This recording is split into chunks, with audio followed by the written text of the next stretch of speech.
Welcome back to a Slice of News, where I cut you off a slice of news. Former Vice President and Democratic presidential candidate Kamala Harris is signaling that she is still interested in the 2028 bid for president. And to say the opinions on that are a bit mixed is an understatement. Many hold a great deal of animosity towards her still because they feel that she is part of why we have ended up in the political hellscape that we currently have with a second Donald Trump presidency. In their eyes, she was the wrong choice then, she's the wrong choice now, and putting her up against whoever becomes the Republicans' nominee is just an assurance that we will see a repeat of the 2024 election. In their eyes, Kamala Harris is a losing candidate 100% of the time, and the fact she's even in the running at all shows that those in the Democratic establishment have learned nothing from their previous defeats. And while those feelings do seem to hold a bit of validity, it seems that they are not shared by all potential Democratic voters. A recent survey carried out on 1,300 voters nationwide asked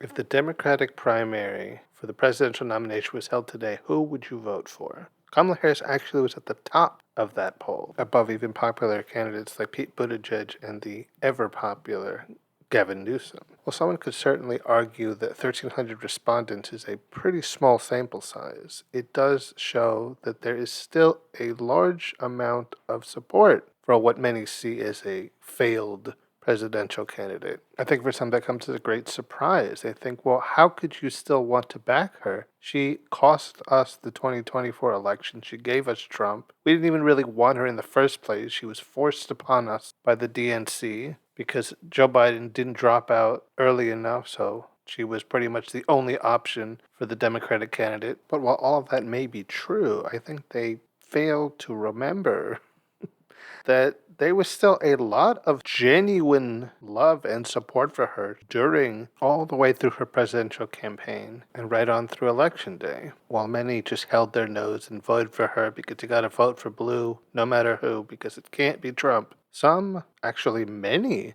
voted for her because they genuinely thought that she was the right woman for the job. And while it is true that that love did not catapult her into the presidency, it did not go away simply because she did not win. If it did turn out that she became the Democratic candidate in 2028, they would gladly vote for her again. And remember, people love a comeback story. They love someone who tried, failed, but got back up and fought again and won. That could be her story. That could be the thing that gets her over the line. That she kept going despite her loss, despite the pushback. People love a fighter, and that's what fighters do. They don't give up until they win. But at the same time, that attitude can be a double-edged sword. What looks like an admirable trait to some, to others comes off as someone who just doesn't know to give up when they're beat and just move aside and let someone better take over. Many still feel that Kamala was forced upon them by the Democratic establishment because they'd foregone a Democratic primary, had basically said, Kamala is your candidate. If you don't want Donald Trump to win again, you gotta vote for her. And that bothered people, rightfully so. They wanted to be able to have a Democratic primary where they could choose the candidate. They could feel like the candidate being put up against Donald Trump was one that had been chosen by the people, not chosen for them. And those feelings linger, even if the anger is really not with Kamala the person, but more in the system that they feel forced her upon them. The fact that she's even daring to put her name back in the running is something that doesn't sit well with many prospective Democratic voters. And a lot of the factors that led to her losing the election in 2024 still remain. While Barack Obama did get elected twice to the presidency, many within this country, even on the Democratic side, are still very racist and will not vote for a person of color. Full stop. To them, if the candidate's not white, it's not right. While the country has undoubtedly made incredible strides since the days of segregation and Jim Crow, there is still a deep pit of racism against anyone of color. A fact Donald Trump capitalized on to place him back into the presidency. While a candidate's race shouldn't be a deciding factor on whether or not they're qualified for the job, the reality is, to some, that is enough to disqualify them. And since potential presidential candidate Harris can't change her race, that is a factor that will be a bit of an uphill climb as it was in 2024. As well as being a sadly deeply racist country, it's also a very deeply sexist one. The very idea of a female president was so abhorrent to many voters that even if they could overlook the fact that she was a person of color, they could not overlook the fact that she was not a man. To them, the idea that a woman would have authority over them was unthinkable. They could not see themselves allowing it.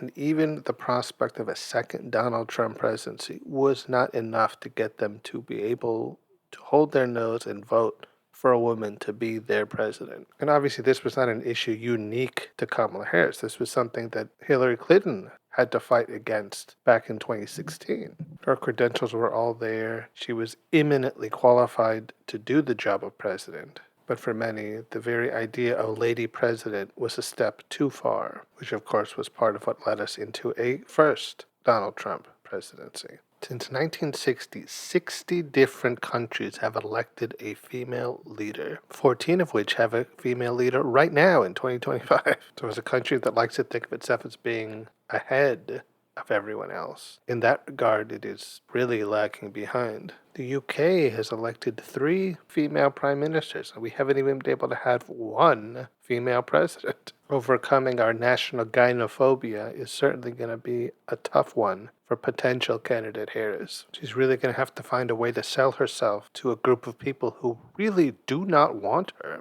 We've seen the last several elections that the female voting bloc is 100% in. If Kamala ran in 2028, they would be a lock for sure. But as we saw in 2016 and in 2024, they alone are not enough to carry the candidate over the line. Trump made huge inroads with previous voting blocs that he had failed to attract in his previous run, namely male voters of color, largely because they could not find themselves voting for a woman of color to lead them. His gains with them were not a sign that they suddenly loved Donald Trump. It was just that they did not want Kamala Harris to be their president. So by not voting for her, they were effectively voting for him. I don't know how you'd win them over, or even if you can win them over, if there's any possible way to get them to vote for her this time around. But if she's really serious about running in 2028, she really has to figure out some way to do it, because we've already seen that if she can't, there's no possible way that she can win.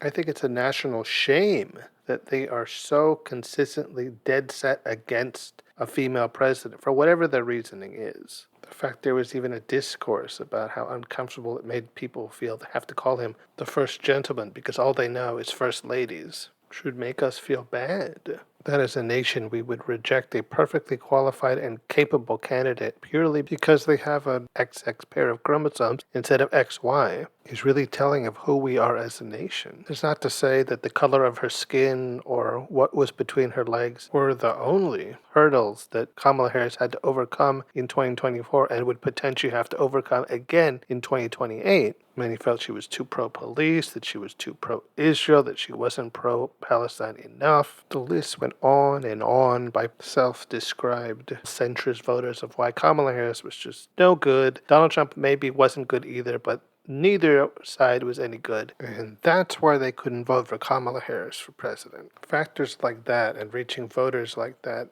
may be insurmountable.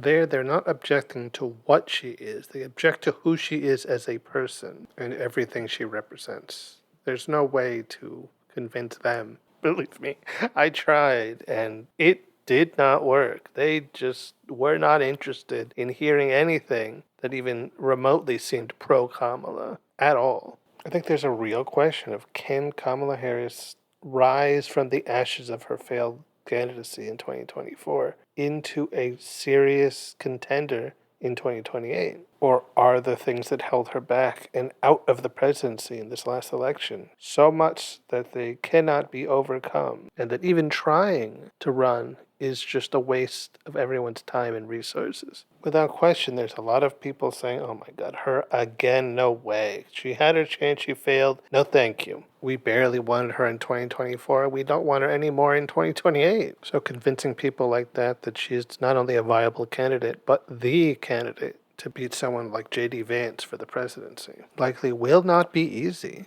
but at the same time, I don't think we can just write her off so easily. Her name being at the top of that poll is not a nothing. It's not an aberration. It means that there's still a lot of support for her, despite all that stuff. And to entirely ignore it feels like a mistake. 2028 feels simultaneously both a lifetime away and scarily close. And whether Democrats should give Kamala a second chance and hitch their wagon to her remains to be seen. I think she really has potential, but then again, that's what I said in 2024. And look where that got us, so who knows? A lot can happen between now and the nomination. So all we can do is wait and see. And I guess hope. Alright guys, that'll be it for this episode of A Slice of News. I've been your host, Mr. Slice, and until next time when I cut you off another slice of news.